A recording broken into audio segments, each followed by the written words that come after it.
പുതിയ വീഡിയോയിലേക്ക് എല്ലാവർക്കും സ്വാഗതം.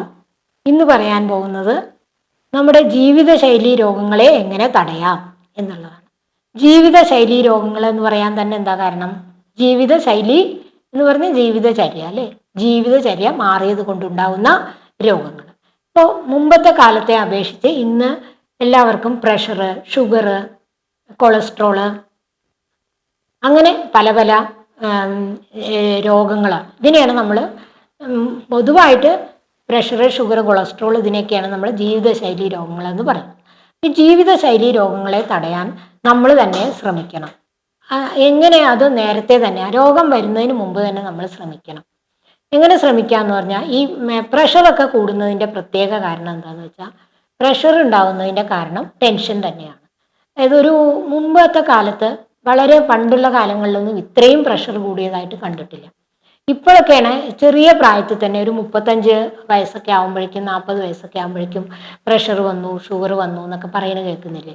അപ്പോൾ അതൊക്കെ നമ്മൾ കുറച്ചൊക്കെ ഈ കാര്യങ്ങൾ ശ്രദ്ധിച്ചേ പറ്റൂ ഇനി. അല്ലെങ്കിൽ എന്താവും, നമ്മുടെ അടുത്ത തലമുറ ഒന്നിനും പറ്റാതെ പെട്ടെന്ന് തന്നെ അസുഖം വന്ന് മരിച്ചു പോകുന്ന അവസ്ഥയിലേക്കാണ്. 35 വയസ്സിലൊക്കെ ഹാർട്ട് അറ്റാക്കായി മരിക്കുന്ന ഒരു അവസ്ഥയിലേക്കൊക്കെയാണ് നമ്മൾ പോയിക്കൊണ്ടിരിക്കുന്നത്. അപ്പം അതിനെന്താ ചെയ്യേണ്ടതെന്ന് വെച്ചാൽ ഒന്നാമത് ഈ ടെൻഷൻ വരുമ്പോഴാണ് പ്രഷർ കൂടുന്നത്. അതുപോലെ തന്നെ എന്തെങ്കിലും ഒരു ചെറിയ കാര്യങ്ങളെ അഭിമുഖീകരിക്കാനുള്ള വിഷമം വരുമ്പോഴാണ് നമ്മൾക്ക് പ്രഷർ കൂടുന്നത്. പ്രഷർ വരാതിരിക്കാൻ നമ്മൾ ആദ്യം തന്നെ ശ്രദ്ധിക്കേണ്ട കാര്യം എന്താണെന്ന് വെച്ചാൽ മനസ്സ് സന്തോഷമാക്കി വെക്കുക എന്നുള്ളതാണ്. നമ്മുടെ വർക്ക് ലോഡുകൾ എപ്പോഴും ഓഫീസിലെ കാര്യങ്ങൾ നമ്മൾ വീട്ടിലേക്ക് കൊണ്ടുവരാതിരിക്കുക, വീട്ടിലെ കാര്യങ്ങൾ ഓഫീസിലേക്ക് കൊണ്ടുപോകാതിരിക്കുക. അങ്ങനെ നമ്മുടെ മനസ്സിനെ എപ്പോഴും സന്തോഷമായിരിക്കുക. പിന്നെ അത്യാഗ്രഹങ്ങൾ കുറയ്ക്കുക. അതുപോലെ ഇനിയും കൂടുതൽ കൂടുതൽ വേണം, ഉള്ളത് കൊണ്ട് തൃപ്തിപ്പെടാനുള്ള ഒരു മാനസികാവസ്ഥ കൊണ്ടുവരിക. ആ മാനസികാവസ്ഥ കൊണ്ടുവരാൻ നമ്മൾക്ക് പറ്റാതിരിക്കുന്നത് എന്തുകൊണ്ടാണ്? മനസ്സിനെ നമ്മൾ നിയന്ത്രിക്കാൻ ഒന്നും ചെയ്യുന്നില്ല. നമ്മൾ ശരീരത്തിന് വേണ്ടിയുള്ള എല്ലാ കാര്യങ്ങളും ചെയ്യുന്നുണ്ട്, മനസ്സിനുള്ള എക്സർസൈസ് നമ്മൾ ചെയ്യുന്നില്ല. മെൻ്റൽ എക്സർസൈസ് അതെന്താണ്? മനസ്സിന് മെഡിറ്റേഷൻ ചെയ്യുക, അതുപോലെ നല്ല നല്ല പ്രവൃത്തികൾ ചെയ്യുക, നല്ല നല്ല ചിന്തകൾ മനസ്സിൽ കൊണ്ടുവരിക. നല്ല സന്തോഷപ്രദമായ ചിന്തകൾ മനസ്സിൽ കൊണ്ടുവരുമ്പോൾ നമ്മുടെ നല്ല ഹോർമോണുകളാണ് ഉൽപ്പാദിപ്പിക്കപ്പെടുന്നത്. പിന്നെ ഒരു കാര്യം മരണഭയം തന്നെയാണ്. ഈ അതുപോലെ എന്ത് കാര്യമായാലും ഇവ നമ്മൾ ഒരു കാര്യം, ഒരു ഉദാഹരണം പറഞ്ഞതെന്ന് വെച്ചാൽ അത് നടന്ന കാര്യമാണ്. ഒരിക്കലൊരു വൈദ്യൻ്റെ അടുത്ത് ഒരു ആള് കാലിൽ മുറിവായിട്ട് ഒരു വൈദ്യൻ്റെ അടുത്ത് വന്നു. ഈ കാലിൽ മുറിവ് മാറണേ ഇല്ല, കുറേ കാലമായി മരുന്ന് വയ്ക്കുന്നു, മുറി മാറുന്നില്ല എന്ന് പറഞ്ഞിട്ട് വൈദ്യൻ്റെ അടുത്ത് വന്നു. അപ്പം അദ്ദേഹം മുറിവിൽ നോക്കിയ സമയത്ത് അദ്ദേഹം തന്നെ ഞെട്ടിപ്പോയി. എന്ന് വെച്ചാൽ അതൊരു പാമ്പ് കടിച്ച മുറിവായിരുന്നു. പക്ഷേ വിഷപ്പാമ്പ് കടിച്ച മുറിവായിരുന്നു. പക്ഷേ ഈ പാമ്പ് കടിച്ചതിൻ്റെ വിഷം അയാളുടെ ശരീരത്തിൽ കയറിയിട്ടില്ലായിരുന്നു. അപ്പം ഇയാൾ അത് അപ്പം തന്നെ പറഞ്ഞൊന്നുമില്ല, രോഗിയോട് ഒന്നും പറഞ്ഞില്ല, മാറ്റിത്തരാമെന്ന് പറഞ്ഞു. അത് കഴിഞ്ഞ് അതെല്ലാം മാറിയതിന് ശേഷമാണ് പറയുന്നത് ഇത് എവിടെ വെച്ചാണ് മുറിവുണ്ടായത്. അപ്പം ഇങ്ങനെ തൊടിയിലൊക്കെ നടക്കാൻ പോയപ്പോൾ മുറിവുണ്ടായതാണെന്ന്. പക്ഷെ അതിങ്ങനെ പാമ്പ് കടിച്ചതായിരുന്നു. പക്ഷേ നിങ്ങളത് അറിയാത്തത് കൊണ്ടാണ് നിങ്ങളുടെ ശരീരത്തിലേക്ക് എന്ത് ചെയ്യാന്ന് വിഷം കയറാതിരുന്നത്. അപ്പോൾ നമ്മൾ ഈ പാമ്പ് കടിച്ച ഉടനെ പാമ്പിനെ കാണുമ്പോൾ ഈ വിഷം നമ്മുടെ ശരീരത്തിലേക്ക് പരക്കുന്നതിൻ്റെ കാരണം തന്നെ എന്തുകൊണ്ടാണ്? നമ്മൾക്ക് ടെൻഷൻ വന്നു, നമ്മൾ പേടിക്കുമ്പോൾ നമ്മുടെ പ്രഷർ കൂടുകയാണ്. ഇപ്പോൾ എന്തൊരു കാര്യത്തിലും ടെൻഷൻ എടുക്കുമ്പോഴാണ് നമ്മുടെ പ്രഷർ കൂടുന്നത്. അപ്പോൾ അനാവശ്യ ടെൻഷൻ നമ്മുടെ പ്രഷർ കൂട്ടും. അപ്പോൾ ഈ പാമ്പ് കടിച്ചത് അയാൾ കാണാതിരുന്നത് കൊണ്ടാണ് അയാളുടെ വിഷം കയറാതിരുന്നത്.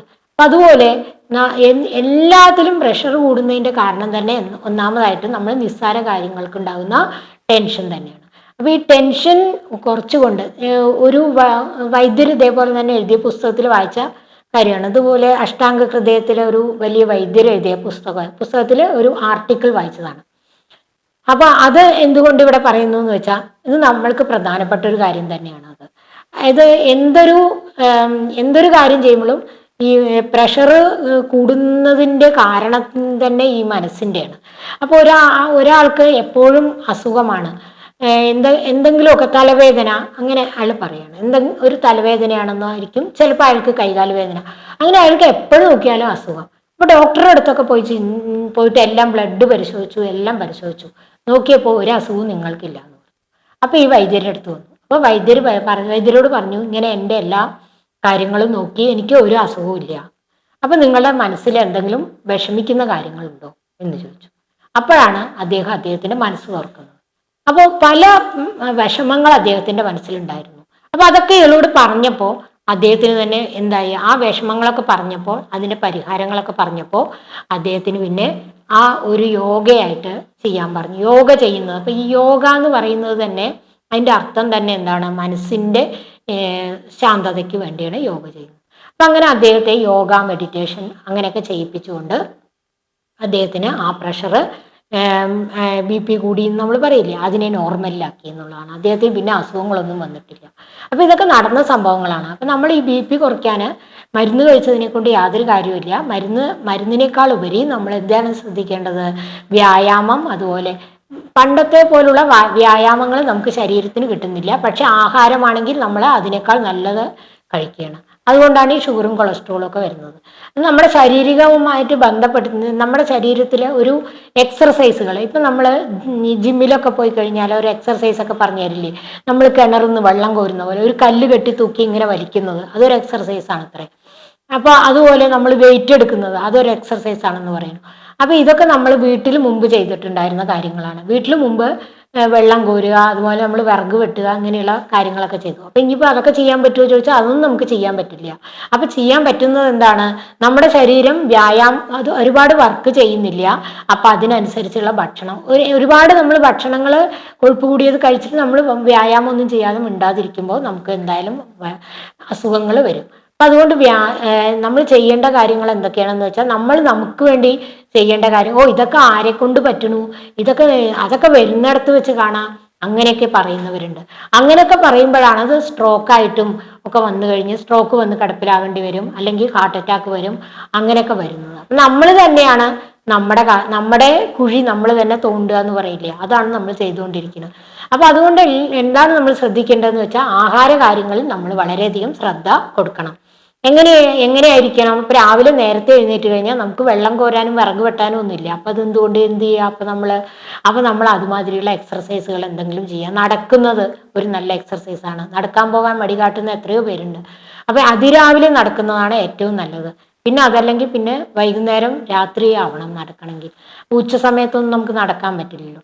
പിന്നെ അതിനനുസരിച്ചുള്ള കാലോറിക മൂല്യം കുറഞ്ഞ ആഹാര പദാർത്ഥങ്ങൾ, എന്നാൽ വിറ്റാമിൻസ് എല്ലാം ഉള്ളതുമായ ഡയറ്റ് നമ്മൾ തിരഞ്ഞെടുക്കണം. അങ്ങനെയുള്ള ആഹാരങ്ങളൊക്കെ കഴിക്കാൻ ശ്രമിക്കുക. അതുപോലെ എക്സർസൈസ് ചെയ്യാൻ ശ്രമിക്കുക. പിന്നെ അതുപോലെ മനസ്സിന് യോഗ ചെയ്യുക. യോഗയും അതുപോലെ തന്നെ നല്ല നല്ല പുസ്തകങ്ങൾ വായന, അങ്ങനെയുള്ള മനസ്സിന്റെ മെഡിറ്റേഷൻ, അങ്ങനെയുള്ളതൊക്കെ ചെയ്യുക. അങ്ങനെയൊക്കെ ചെയ്താൽ ഈ ജീവിതശൈലി രോഗങ്ങളിൽ നിന്ന് നമുക്ക് മുക്തി നേടാം. ജീവിതശൈലി രോഗങ്ങൾ എന്നല്ലേ നമ്മൾ പറയുന്നത്. അപ്പൊ എന്തുകൊണ്ടാണ് ഇത്തരം രോഗങ്ങൾ വരുന്നത്? അപ്പോൾ 3 കാര്യങ്ങൾ ശ്രദ്ധിക്കണം. എന്താണ് പ്രധാനമായിട്ട് ശ്രദ്ധിക്കേണ്ടത്? ഒന്ന്, ആഹാരത്തിനനുസരിച്ച് നമ്മൾക്ക് വ്യായാമം ചെയ്യണം. വ്യായാമം ഇല്ലെങ്കിലാണ് ഈ കൊഴുപ്പ് കൂടുന്നത്. സമയം ഇല്ല എന്ന് നമ്മൾ ഒരിക്കലും പറയരുത്. അതൊരു പ്രത്യേക കാര്യം കൂടി ഞാൻ ഓർമ്മപ്പെടുത്തുകയാണ്. അതിനുള്ള സമയം നമ്മൾ കണ്ടെത്തണം. നമുക്ക് വേണ്ടിയുള്ള സമയം നമ്മൾ കണ്ടെത്തിയില്ലെങ്കിൽ പിന്നെ നമ്മൾ കിടപ്പിലായതിനു ശേഷം നമുക്ക് സമയം കണ്ടെത്താൻ കൂടുതലുണ്ടാവും അല്ലേ. നമ്മളിപ്പോൾ സമയം കണ്ടെത്തിയില്ലെങ്കിൽ നമ്മൾ പിന്നെ കിടപ്പിലായിട്ട് സമയം കണ്ടെത്തി സ്ട്രോക്ക് വന്നിട്ടോ പാരലൈസ് വന്നിട്ടോ അങ്ങനെയൊക്കെ ആയ ശേഷം നമ്മൾ അതിനെക്കുറിച്ച് ചിന്തിച്ചിട്ട് കാര്യമില്ല. അപ്പോൾ എല്ലാവരും ശ്രദ്ധിക്കുക. കഴിയുന്നതും ഈ വീഡിയോ എല്ലാവരിലേക്കും നിങ്ങൾ ഫോർവേഡ് ചെയ്യാൻ ശ്രമിക്കുക. അതായത് എപ്പോഴും നമ്മുടെ ആരോഗ്യം നമ്മുടെ കയ്യിൽ തന്നെയാണ്, വേറെ ആരുടെ കയ്യിലുമല്ല. അപ്പം നമ്മൾ അതിനു വേണ്ടിയുള്ള കാര്യങ്ങൾ നമ്മൾ വളരെ ചിട്ടയോടുകൂടി ചെയ്താൽ നമുക്ക് ജീവിതശൈലി രോഗങ്ങളിൽ നിന്ന് മുക്തി നേടാം. അപ്പോൾ അത് എല്ലാവരും ഒന്ന് ശ്രമിച്ചു നോക്കുക.